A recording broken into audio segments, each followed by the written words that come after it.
Good day po teachers! Welcome back po dito sa Learning Path, kung saan po tayo nag-share ng latest DepEd news and updates and free educational materials. So good news po teachers, dahil po today napirmahan na po ang Expanded Career Progression of Public School Teachers kasama po ng ating mahal na Secretary, Senator Edgardo Angara Jr. So ngayon po, ano po itong Expanded Career Progression of Public School Teachers?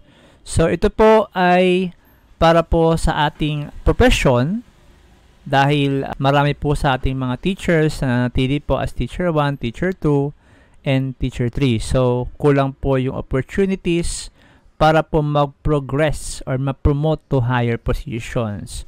So ginawa po itong Expanded Career Progression of Public School Teachers para po magkaroon po ng opportunities yung ating mga teachers, tayo po mga guro, na ma-promote po at mag-progress po sa kanilang career.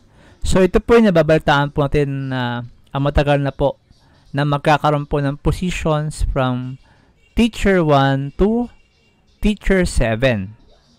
Yun po yung magiging base ng Expanded Career Progression System.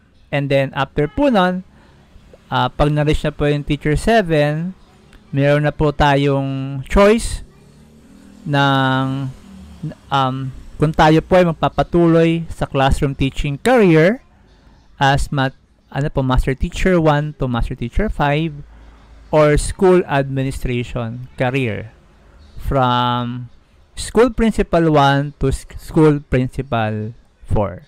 So, ang importante po ngayon po ay napirmahan na po itong implementing rules and regulations. So ibig sabihin na po is maghihintay na lang po tayo for rollout na po itong ito pong Expanded Career Progression System. So ang next po natin pag-uusapan sa ating pong next video is ano po yung mga requirements.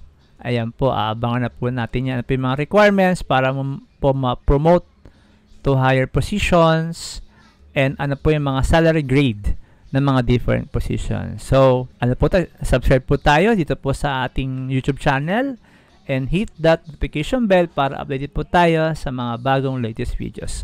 Yun lang po at maraming salamat!